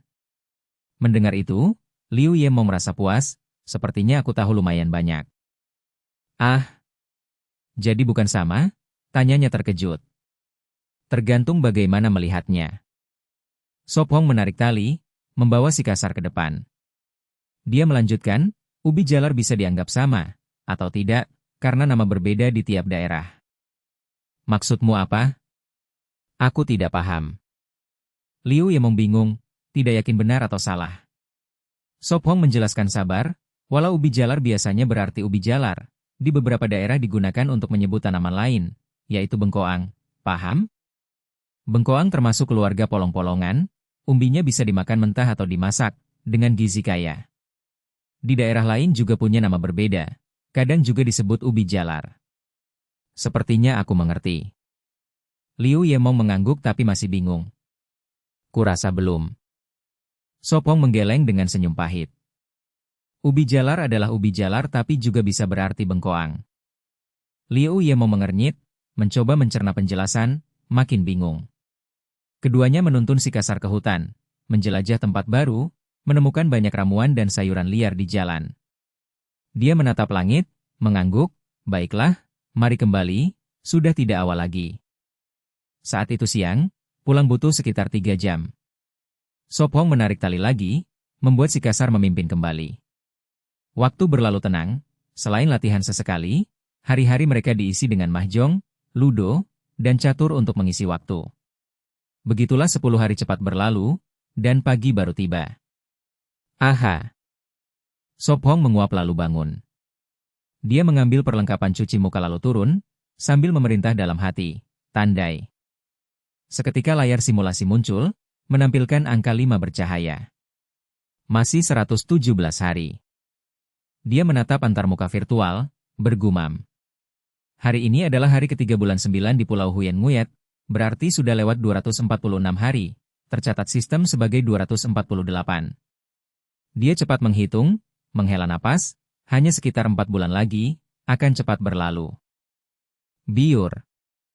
Dia duduk di tepi sungai kecil, menyendok air untuk membasuh muka, menghilangkan sisa kantuk. Ta. Si kasar berlari, jongkok di sampingnya, mengibas ekor minta makan. Dalam 10 hari ini, berkat usaha, dia berhasil melatih si kasar lebih patuh, setidaknya tidak lari atau merindukan kelinci dan mau bol lagi. Apakah bisa menjaga rumah masih belum jelas, mungkin malah berakhir jadi hotbox. Ta. Si kasar mondar-mandir. Duduk. Sop Hong tertawa, memerintah, saat makan ia selalu paling bersemangat. Ia cepat berbaring, mata hitamnya menatapnya. Lalu tiba-tiba melompat, berlari menaiki tangga lebih cepat darinya, duduk di depan pintu menunggu sarapan. Kresek. Diam. Dia memperingatkan, lalu mendorong pintu masuk. Dia pergi ke rak, mengambil daging serigala asap, memberikannya pada si kasar yang menunggu. Itu hasil latihan, tanpa izin dia tak pernah masuk rumah kayu, karena sampai sekarang belum pernah dimandikan. Si kasar membawa daging, berbaring di samping kandang kelinci mengunyah dengan senang. Aha! Gadis itu bangun, duduk di ranjang mengusap mata. Sop Hong duduk di sampingnya, mengelus rambutnya, berkata lembut, masih lelah? Tidur lagi saja, biar aku siapkan sarapan. Tidak, aku tidak mengantuk. Fan Han miringkan kepala mengantuk, lalu tanpa sadar memeluk pinggangnya, menempelkan kepala di dadanya. Duk-duk. Detak jantung kuatnya. Menenangkannya. Sayang, tidur lagi ya. Dia membelai rambutnya lembut. Wajahnya merona, dia menepis tangan malu, berkata, biar aku yang siapkan sarapan. Tak lama, Ngotin Nguyet kembali setelah cuci muka, melihat mereka lalu menggoda, TSK, kalian seperti sedang jatuh cinta. Kalau begitu penggemarmu pasti gila. Sop Hong tertawa. Tidak, mereka hanya ingin aku bahagia. Ngotin Nguyet menjawab ceria. Itu yang dilakukan penggemar sejati. Hehe, Jadi kamu akan melindungiku? Tanyanya sambil tersenyum. Bab 833, Gunung Berapi. Tidak menarik. Ngotin Nguit tersenyum polos saat berbicara. Espong tersenyum pahit. Memang dia tidak suka menjadi pengawal, karena jika dia melindungi orang lain maka siapa yang melindungi gadis itu? Setelah hampir setengah jam, Saudari Han dan Saudari Liu juga bangun, berjongkok di tepi sungai untuk mencuci muka. Kita bisa sarapan sekarang. Van Han membawa panci besi dan meletakkannya di meja kayu, memanggil. Baik. Liu Yemng segera menjawab dari bawah. Dalam kurang dari 10 menit, para wanita duduk mengelilingi meja kayu, memegang mangkuk keramik untuk mulai sarapan. Espong, apakah hari ini ada rencana? Han Tanenggece bertanya penasaran. Aku berencana pergi ke selatan untuk melihat, mungkin saudara Triu ada di sana. Espong menjawab santai. Kemarin dia melihat asap tebal di kejauhan, jadi hari ini dia ingin memeriksa. Van Han menatapnya dengan tulus, kali ini aku juga ingin pergi. Ada yang lain ingin pergi? Espong mengangguk, melihat ke Saudari Han dan Ngotin Nguit. Aku tidak pergi, bagaimanapun aku tidak bisa melawan mereka. Ngotin Nguit melambaikan tangan. Dia adalah tokoh publik, selalu memikirkan dampak di masa depan, jika tidak dia akan mendapat kritik. Hal seperti itu sering terjadi, seperti berita tentang selebriti berperilaku buruk di pesawat atau kereta cepat. Baik karena ceroboh atau sengaja, internet penuh dengan suara mencaci maki. Aku juga tidak pergi. Han Nhngc menggeleng, tenaganya lemah, ikut hanya akan merepotkan. Lalu Han Tanenggece juga menggeleng, memilih tinggal dengan adiknya. Baiklah. Espong melihat ke T6NH dan Liu Yetu, keduanya juga menggeleng. Han Tanenggece berkata gembira, tenang saja, perkemahan punya banyak perangkap dan seorang kasar menjaga, tidak ada masalah. Setelah lebih dari setengah jam, dia bersama Van Han dan Ngotin Nguit membawa busur dan barang sehari-hari meninggalkan perkemahan. Espong, tempat apa di selatan? Van Han menggenggam tangannya dan bertanya. Ikuti aku saja. Espong menjawab lembut. Liu Yemng di sisi lain bertanya bersemangat. Espong, apakah jauh? Agak jauh, malam ini kita harus bermalam di luar. Espong mengangguk ringan. Baik, mari kita pergi, aku ingin memberi mereka pelajaran.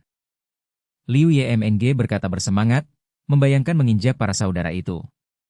Aku merasa, jika asap tebal itu disengaja, maka pasti mereka. Liu Yemng menegaskan, itu intuisi perempuan. Van Han mengangkat tinju kecilnya serius, aku juga berharap itu mereka. Cara mereka sebelumnya benar-benar menjijikan. Biarkan saja. Espong mengusap kepala gadis itu. Jika kali ini mereka menemukan saudara Triu, dia akan segera mengusir mereka, mengurangi 6 tim menjadi 5. Dia juga penasaran dengan 2 tim lainnya. Membawa 2 gadis itu ke selatan, dia berjalan perlahan, membersihkan ranting di jalan. Setelah lebih dari 2 jam, mereka bertiga sampai di lereng kecil, pandangan menjadi lebih luas. Espong, aku rasa asap itu bukan disengaja. Van Han menatap ke selatan, di sana asap tebal membumbung, lebih parah dari kemarin. Tidak terlihat begitu. Liu Yemng menyipitkan mata, siapa yang membuat asap sebanyak itu? Terlihat seperti gunung berapi. Espong mengernyit, dari sini mereka masih butuh setengah hari untuk mendekat. Mari kita lihat, bagaimanapun tidak ada hal lain. Espong berpikir lalu berbicara pelan. Mereka bertiga turun lereng, bergerak menuju asap. Waktu berlalu cepat, matahari terbenam di barat, langit tertutup kabut. Berhenti di sini, malam ini kita bermalam di sini. Espong melihat sekitar, tanahnya datar, tidak ada semak rapat. Baik. Van Han menyeka keringat. Aku kira sudah tahu alasannya. Espong melihat jauh ke selatan, di sana cakrawala bersinar merah. Espong, apa yang kamu lihat? Van Han mendongak dan bertanya. Terbakar, tepat di depan tidak jauh. Espong menghela napas, dari asap dan langit merah dia menilai gunung berapi. Itu serius. Terbakar? Haruskah kita padamkan? Van Han bertanya gugup. Hanya mengandalkan kita tidak bisa memadamkan api sebesar itu. Espong turun dari pohon dan berkata tak berdaya, Setengah langit merah, kecuali kita pahlawan super, lebih baik biarkan profesional. Mengapa tiba-tiba terbakar? NK Box. Liu YMNG bertanya bingung. Mungkin peserta lain ceroboh, atau karena alasan lain. Espong mengangkat bahu. Jadi perjalanan ini sia-sia? Liu YMNG duduk, menatap ke selatan, gunung berapi itu akan membakar banyak tumbuhan. Tidak juga, bukankah kita sudah mengumpulkan banyak ramuan? Fan Han berkata gembira. Di jalan setiap kali Espong berhenti pasti untuk menggali ramuan. Benar. Liu YMNG mengangguk. Espong memegang kapak dan berkata pelan, kalian siapkan makan malam, aku akan mengumpulkan kayu. Baik, hati-hati. Fan Han mengingatkan. Tunggu aku, jangan berkeliaran. Espong juga memperingatkan serius, lalu masuk ke hutan dengan kapak. Liu YMNG mengerutkan alis, berbisik, Fan Han, sepertinya Espong pergi ke selatan. Tenang, dia akan menjaga dirinya. Fan Han menggigit bibir dan berbisik. Bab 834, Pemadam datang. Semakin panas. Dia berbisik sendiri, langkahnya makin cepat. Segera pandangannya terbuka, gelap senja sirna, terang kembali. Espong berhenti. Di depannya api besar, pepohonan dan rumput terbakar, abu dan percikan memenuhi langit. Dia menutup mulut dan hidung, mundur, cahaya api memantul di wajah. Di siaran, penonton berkomentar. Mengapa tidak ada yang memadamkan api? Ya Tuhan, berapa banyak hewan dan tumbuhan akan mati?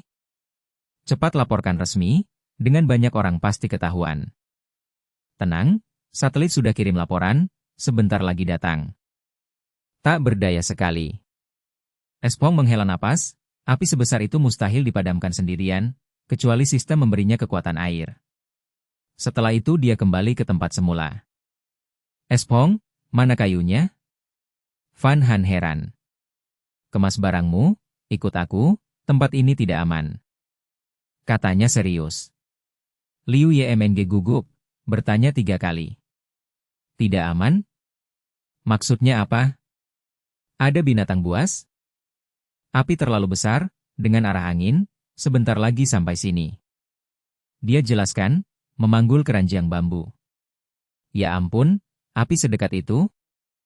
Fan Han menyimpan daging asin dan pisau. Ya, tidak jauh, ayo cepat. Dia menggandeng tangan gadis itu, berbalik pergi. Liu YMNG mengikuti, bingung. Mengapa belum ada yang datang? Mungkin karena kompetisi. Dia menjawab, api sudah terbakar seharian, tapi tak seorang pun datang. Dia mengangguk, berkata pelan. Segera orang akan datang. Semoga, kalau terus begini banyak hewan mati. Fan Han cemas. Mereka mundur, hampir setengah jam. Huf. Gadis-gadis terengah, hampir berlari sepanjang jalan. Tempat ini aman kan? Fan Han berkata.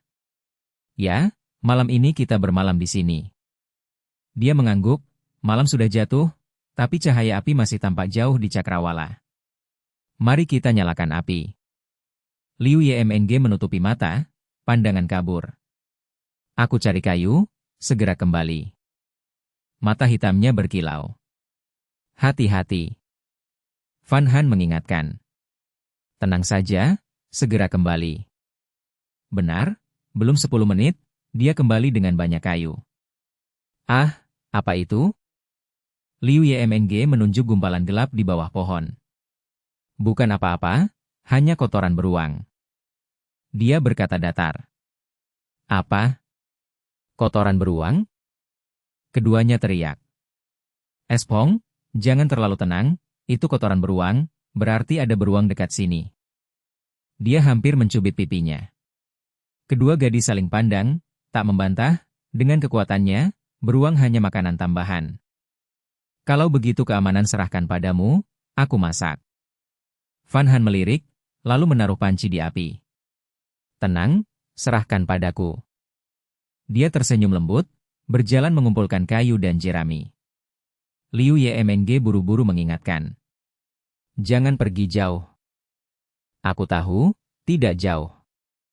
Suaranya terdengar dari gelap. Buk-buk. Tiba-tiba, suara helikopter bergema di atas. Ada apa? Liu Yemeng menengadah, lampu samar terlihat.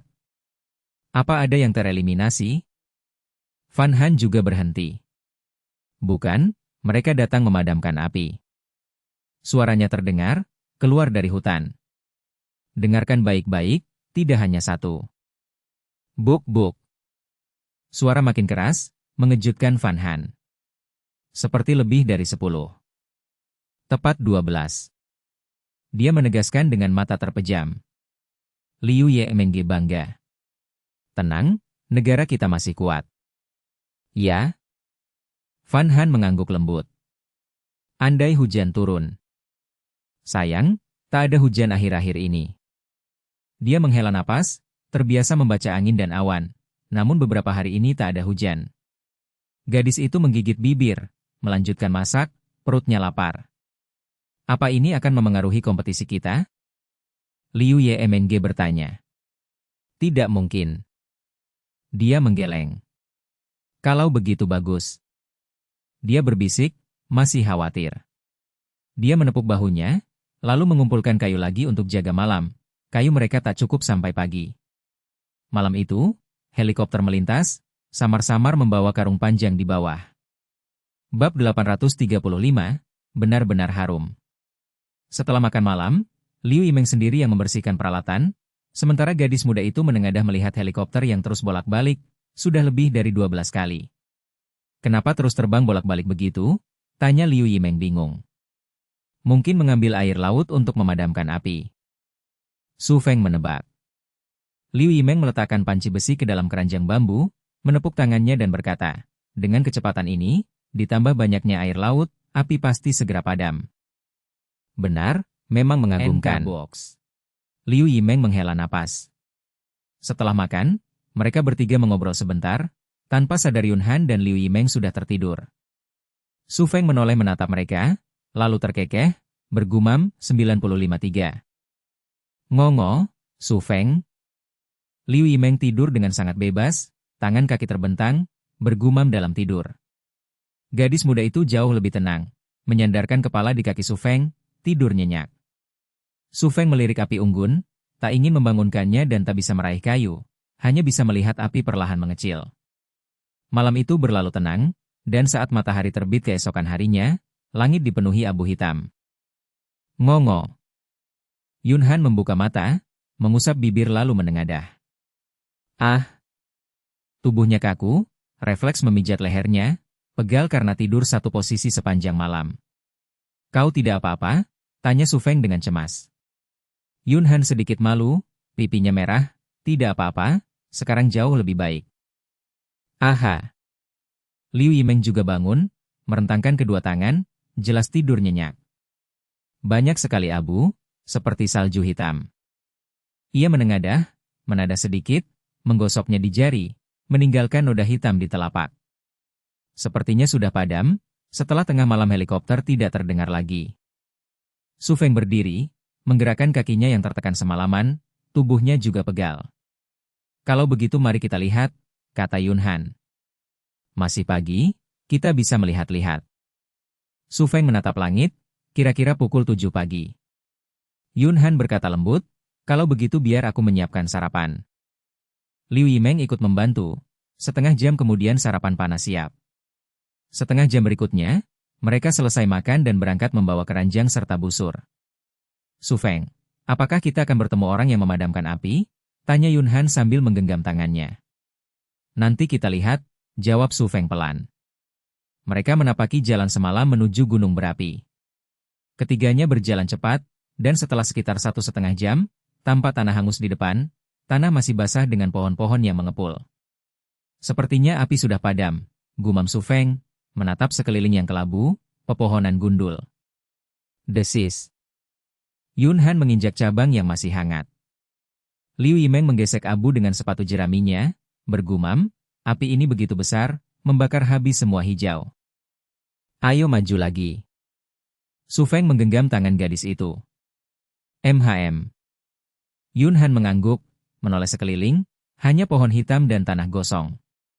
Setengah jam kemudian, Mereka tiba di puncak bukit kecil, pemandangan hanya hitam. Gunung di sana juga habis terbakar, seru Liu Yimeng, menunjuk ke kiri ke arah gunung kecil. Tiba-tiba Liu Yimeng berkata, "Apa itu?" "Hitam sekali, tidak seperti batu." Di lahan kosong di depan tergeletak massa hitam meringkuk. Liu Yimeng menjilat bibir, pasti babi hutan panggang. Kasihan sekali, dibakar hidup-hidup. Yun Han menghela napas. Liu Yimeng sedikit canggung, menyentuh hidungnya lalu berkata malu, "Memang kasihan, tapi baunya enak sekali." "Apa sarapanmu kurang kenyang?"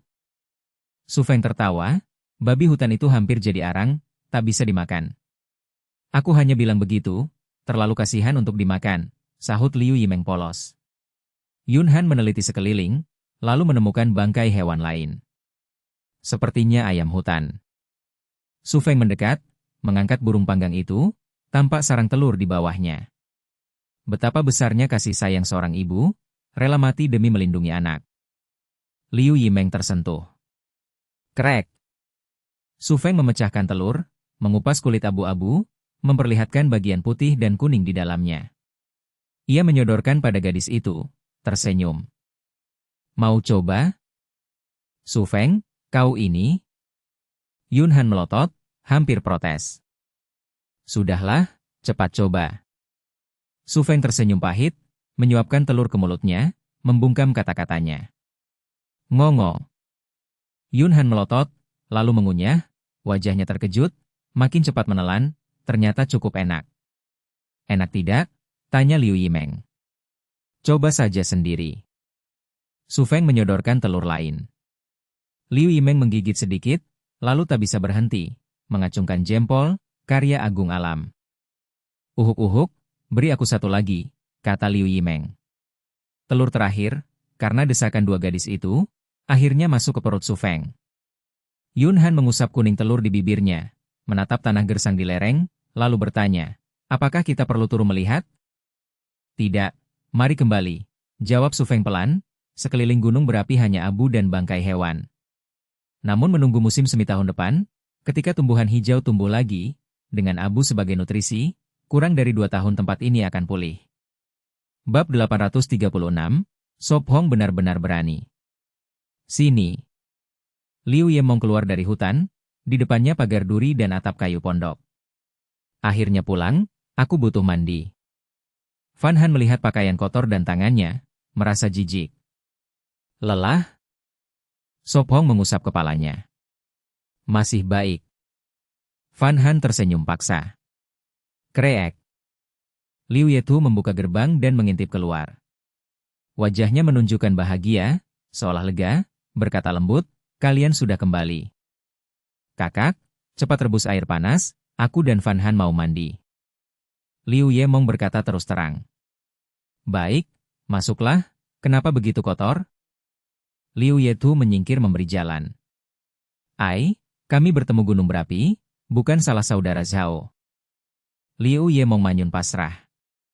"Gunung berapi? Tidak ada yang terluka?" Liu Yetu cemas. "Tidak apa-apa, tidak ada yang terluka, hanya terpisah jauh." Fan Han menenangkan lembut. "Baguslah." Liu Yetu menghela napas. Ngotin Nguyet berlari turun, bertanya, "Kalian benar kembali? Lalu saudara Zhao?" Di belakang ada saudarin Han dan Te Nam Din, penasaran. Ceritanya panjang. Liu Yimeng pura-pura serius. "Kalau begitu singkatkan." Liu Yetu memutar mata. Liu Yimeng tersenyum kikuk. "Baik, hanya..." Ternyata gunung berapi, pantas banyak helikopter semalam. Ngotin Nguyet berseru paham. "Ya, kami kira kontes selesai, mereka menjemput kami." Han Hungok juga lega. "Sekarang baik-baik saja." Sop Hong berkata hangat, lagi mengusap kepala. "Ya?" Han Hungok tersenyum manis. "Aku siapkan air panas." Liu Yetu pergi ke kamar mandi. Duduk, malam ini aku masak." Ngotin Nguyet berkata lembut. Fan Han tersenyum, "Terima kasih." "Tidak apa." Ngotin Nguyet menjawab dan lari ke atas. "Meong." Liu Yemong meniru kucing. Kucing tidak begitu. Sop Hong tertawa, berdeham lalu mengeong benar. Meong oh. Han Hungok menutup mulut tertawa, melihat mereka bermain di halaman. Ta. Anjing berbulu berlari, mengitari Sop Hong, mengibas ekor. Bagus, duduk. Sop Hong memerintah. Ta. Anjing memiringkan kepala lalu duduk. Bagus. Sop Hong mengelusnya. Aku ambil pakaian. Van Han naik. Sop Hong, mau ikut? Liu Yemong menggoda. Mimpi saja. Liu Yemong terkejut, lalu memerah dan melirik. Sop Hong tertawa, melihatnya menarik Van Han ke kamar mandi dan mengunci pintu. Cuma mulut. Liu Yetu mengangkat bahu. Sop Hong tersenyum, membawa anjing naik untuk diberi makan. Di dapur, Ngo Tin Nguyen dan Han Tan Ngok sibuk memasak. Selesai. Han Tan Ngok turun bawa sayur. Sop Hong memberi daging ke anjing lalu mengusirnya ke halaman. Ia bertanya, Tin Nguyen, butuh bantuan? Tidak, aku bisa. Ngo Tin Nguyen melambaikan tangan, meski kurang dari Van Han, tetap lumayan. Kalau begitu aku atur meja. Sop Hong duduk. Baik. Ngo Tin Nguyen tersenyum, memikirkan makan malam. Wah, iri pada Sop Hong, makan masakan Dewi, aku juga mau. Kalau begitu aku menyerah. Tidak, berusaha lagi.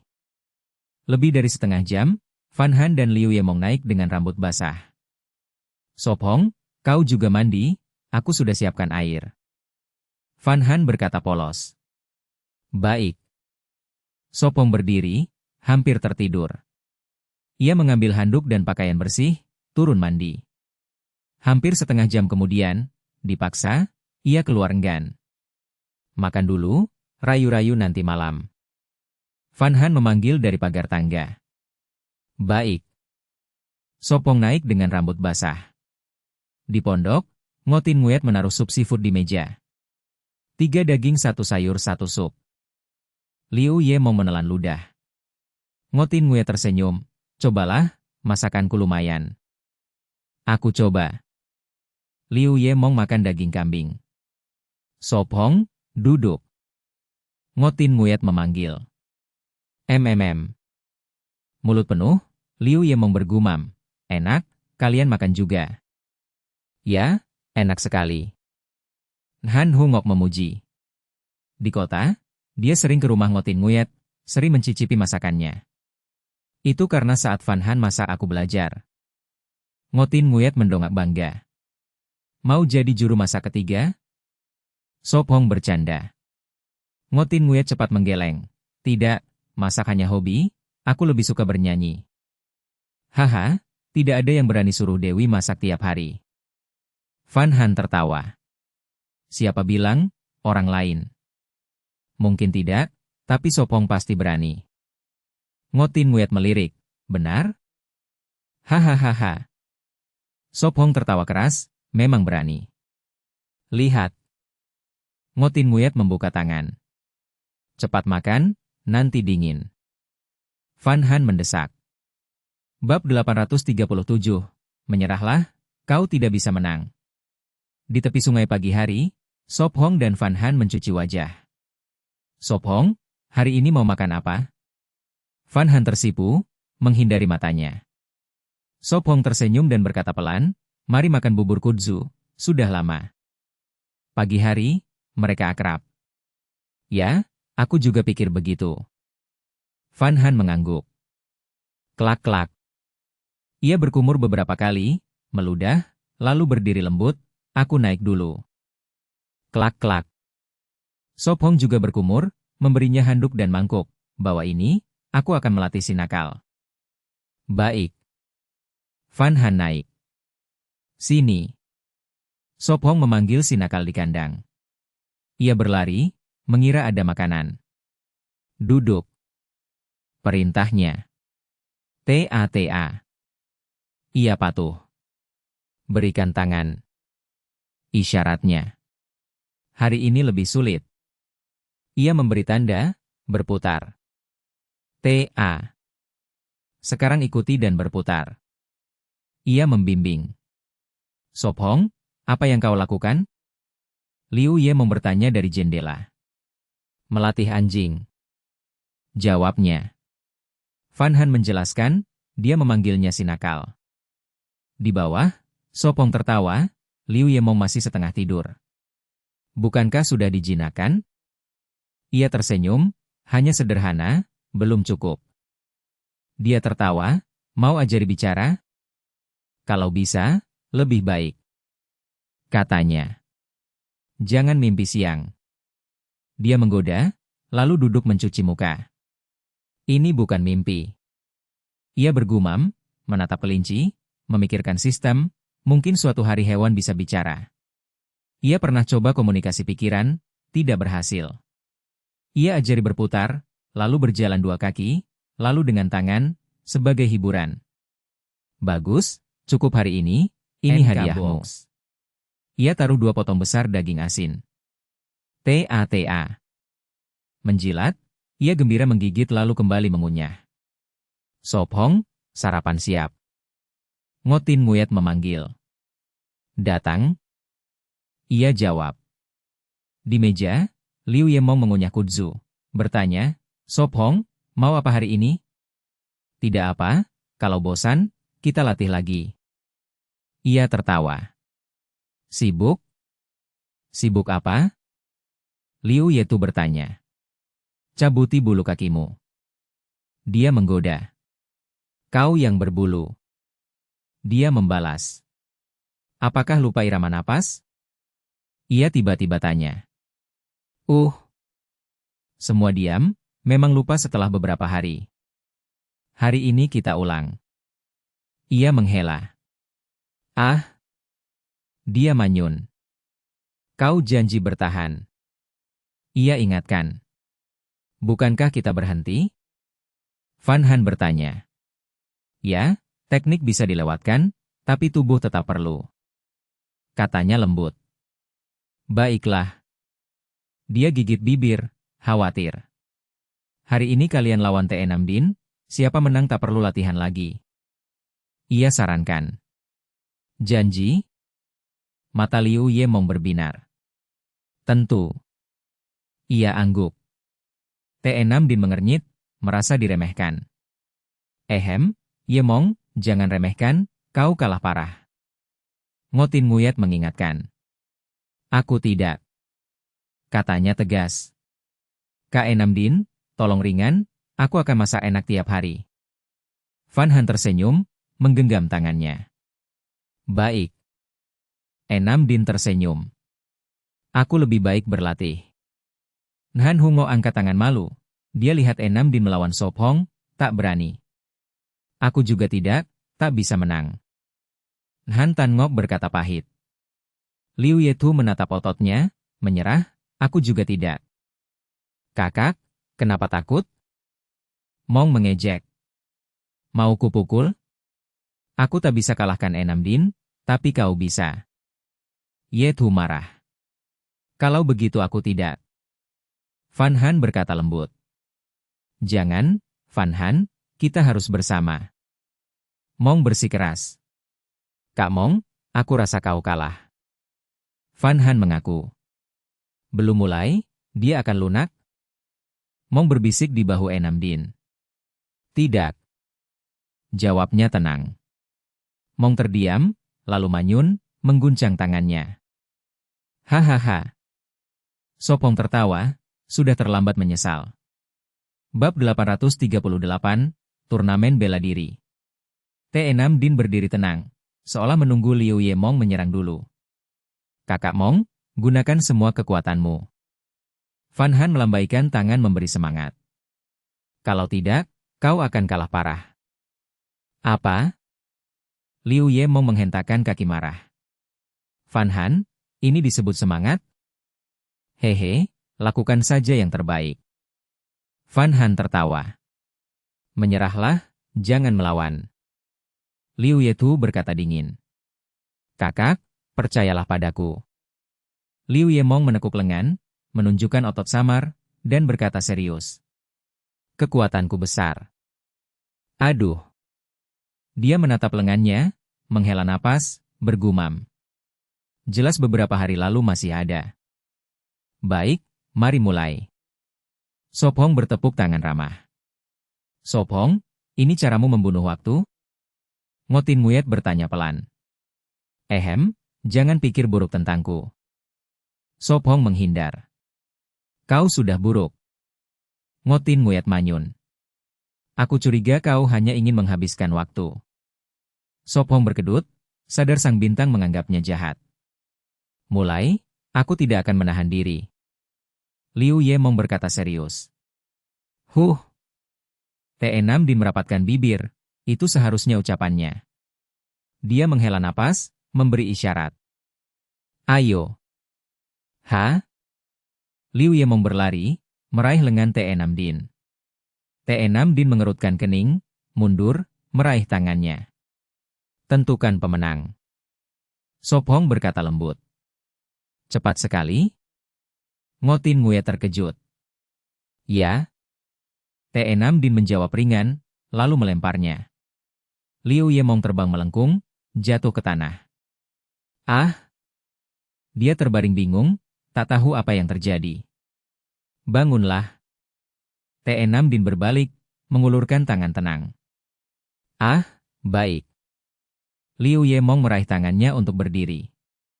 Han Hungok membantu menepuk debu. Satu gerakan, memalukan. Liu Yetu berkata dingin. Aku juga tidak tahu apa yang terjadi. Liu Yemong bergumam bingung. Aku juga tidak melihat jelas. Han Hungok berkata lembut. Liu Yemong menggeleng. Tidak sakit. Kau puas dengan hasil ini? Ngotin Nguyet memeluk lehernya sambil tersenyum. Aku kalah, dan kau tetap tertawa bahagia? Liu Yemong manyun. Kalah itu wajar. Sop Hong tersenyum. 6 Din adalah juara bela diri, kau lupa? Sepertinya begitu. Liu Yemong tertawa canggung. Dia memeluk leher Te6 Din bersyukur. Terima kasih sudah menahan diri. Mulai latihan, untuk menguatkan tubuh. Sop Hong bertepuk tangan. Baiklah. Fan Han menjawab kesal. Mereka berbaris di halaman, 6 orang 3 baris, Te6 Din memimpin. Sop Hong dan Ngotin Nguyet duduk mengobrol, kadang mengoreksi gerakan. Aku bisa belajar sendiri, tak perlu latihan. Sop Hong berkata santai. Ngotin Nguyet meringis, melirik diam-diam, terlalu narsis. Waktu berlalu, Sop Hong kembali mengoreksi ritme napas, meminta mereka berlatih setengah jam lagi. Waktu lalu kau juga bilang begitu lalu lupa. Sop Hong mencubit pipi gadis itu. Fan Han memerah. Kali ini tidak. Lebih baik begitu. Sop Hong tertawa. Te6 Din mengusap keringat, menatapnya. Sop Hong, mau ikut turnamen akhir tahun? Akhir tahun ini? Sop Hong mengerutkan kening. Bukankah kau berhenti? Fan Han bertanya. Turnamen ada musim semi dan musim gugur, nilainya berbeda. Te6 Din menjelaskan. Musim semi internal, musim gugur global. Oh, begitu. Fan Han mengangguk. Turnamen mana yang kau juarai? Han Hungo penasaran. Juara pemuda musim gugur. Te6 Din berkata lembut. Sungguh hebat. Han Hungo bertepuk tangan. Sop Hong, mau ikut? Mata Ngotin Nguyet berkilau. Tidak, aku tidak mau, takut merendahkan orang. Sop Hong menggeleng. Hadiah juara 1 juta yuan. Te6 Din berbisik. Bagaimana cara daftar? Mata Sop Hong berbinar. Kau berubah cepat sekali, silau oleh uang. Ngotin Nguyet memutar mata. Apa salahnya suka uang? Sop Hong mengangkat bahu. Ya, kau benar. Ngotin Nguyet tertawa. Baik, biar aku urus pendaftaran. Te6 Din mengangguk, melirik drone, lalu menarik pandangan. Bagus. Ngotin Nguyet kagum, punya pengaruh itu berguna. Turnamen musim gugur, Tepat setelah ini berakhir, Van Han bertanya. Ya, pas waktunya. T6 Din mengangguk. Hehe, maka juara pertamamu sulit dipertahankan. Ngotin Nguyat. Bercanda. Aku semakin kagum padamu, kakak Enam Din. Han Hungok berkata. Aku juga. Han Tan Ngok mengangkat tangan. Kami juga. Van Han menambahkan, terharu. Sop Hong menghela napas, pencapaian Enam Din memang masuk akal. Bab 839, Perjalanan jauh dari rumah. Setelah sesaat, layar simulasi yang familiar muncul di depan matanya, dengan angka 10 bersinar. Dia menguap dan bangkit dari tempat tidur, berbisik, waktu berlalu begitu cepat. Sop Hong meregangkan tubuh, melirik Ngotin Nguyet dan yang lain, semua masih tidur nyenyak. Kakak Ngo, terapi itu sangat manjur. Liu Ye Mong bergumam dalam tidurnya. Sop Hong tersenyum ringan, melangkah lembut, mengambil perlengkapan cuci muka lalu turun. Setelah setengah jam, para gadis bangun, sibuk dengan tugas, ada yang mencuci dan menjemur, ada yang memotong daging dan memasak, ada juga yang memberi makan kelinci liar dan anak rusa. Setelah setengah jam lagi, mereka duduk di meja kayu untuk sarapan. Tidak tinggal lebih lama? Sop Hong tersenyum bertanya. Kau tidak merasa gelisah? Liu Ye Mong bertanya sambil manyun. Aku tidak tahu. Sop Hong menggeleng. Liu Ye Mong berkata kesal, aku benar-benar tidak bisa diam, aku ingin keluar sebentar. Baiklah, mari kita keluar. Sop Hong berpikir lalu tertawa kecil. Liu Ye Mong langsung bersemangat, cepat bertanya. Hehe, kita pergi kemana? Kemana saja? Aku juga tidak tahu. Sop Hong mengangkat tangan, semua sekitar sudah dijelajahi. Kalau begitu mari pergi lebih jauh? Liu Ye Mong menyarankan. Lebih jauh? Seberapa jauh? Sop Hong membelalakan mata, tampaknya mengerti maksudnya. Sekitar 3 atau 4 hari.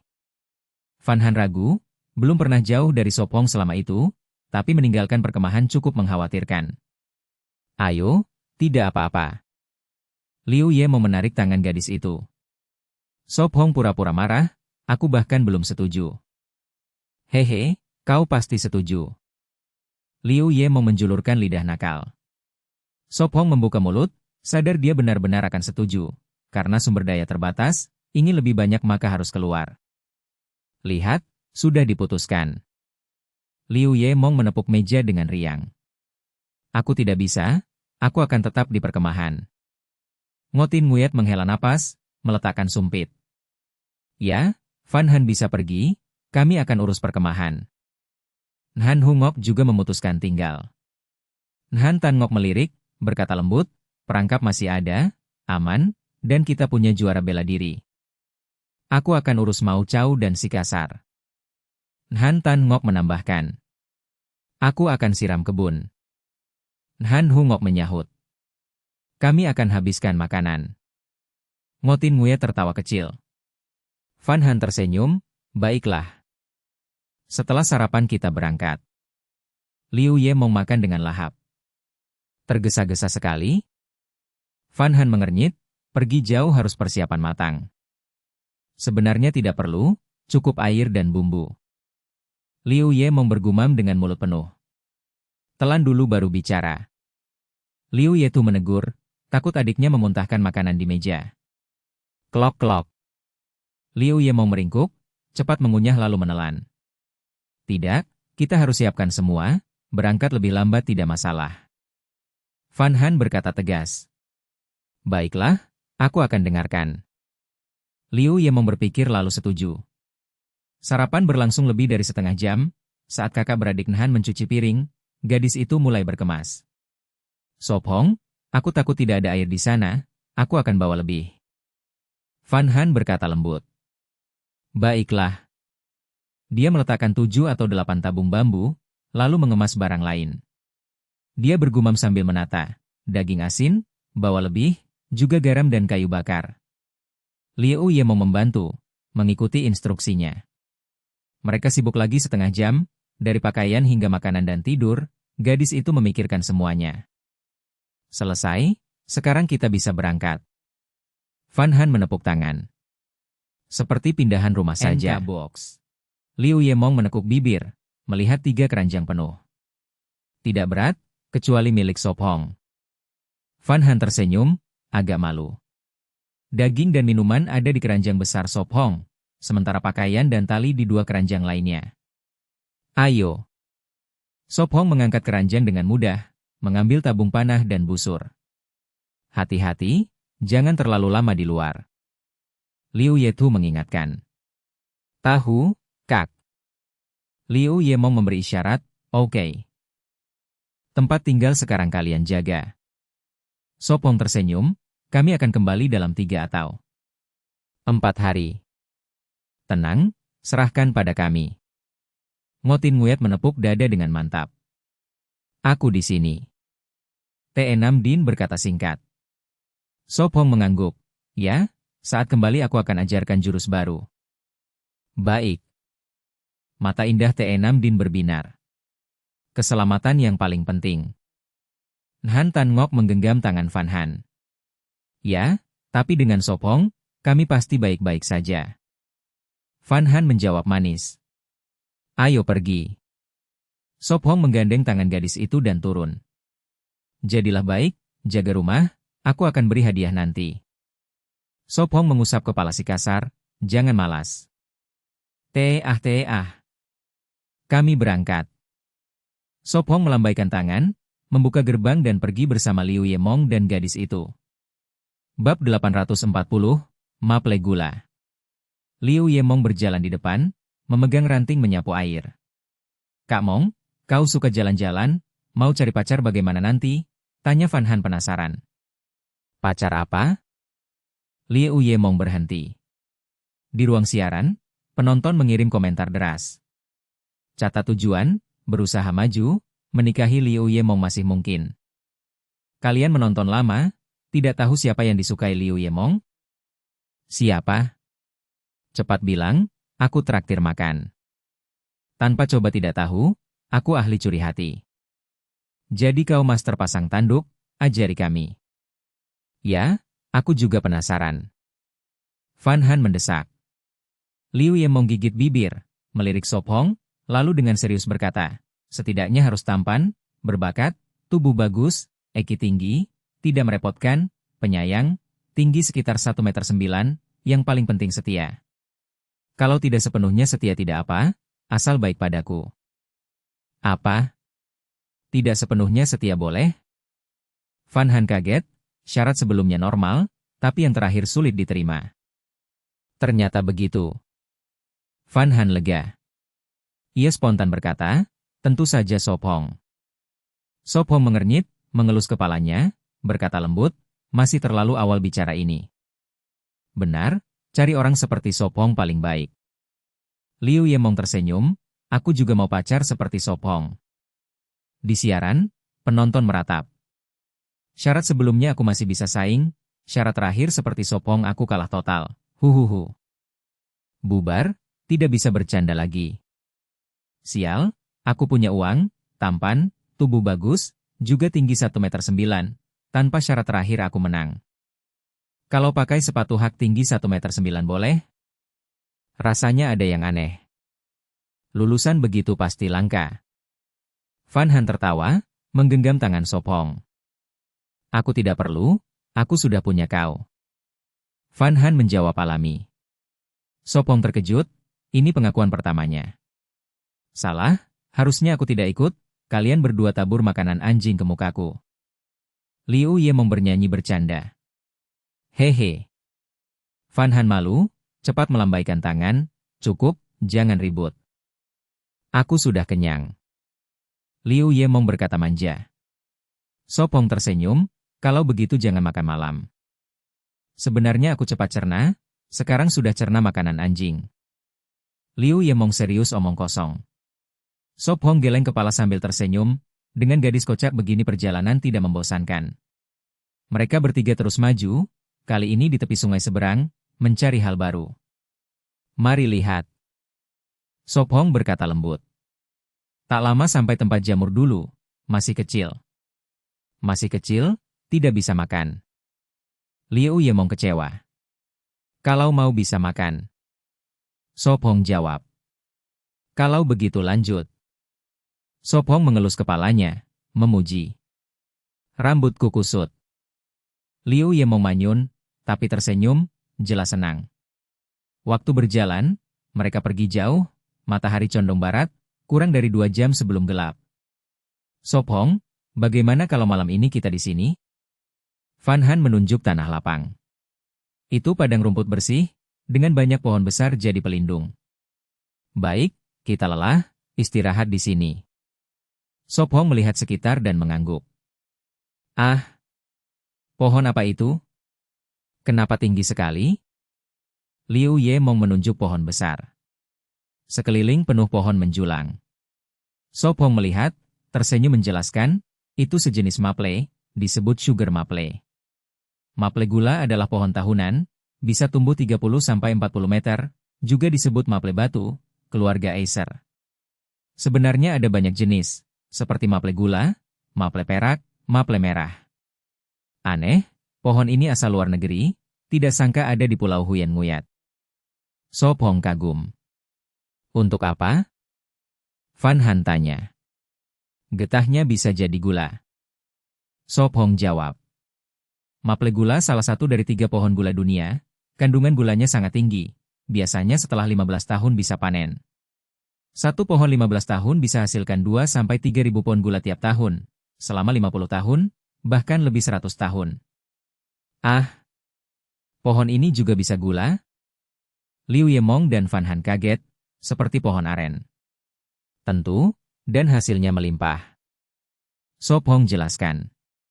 Getahnya direbus jadi sirup maple, manis harum, disebut gula maple.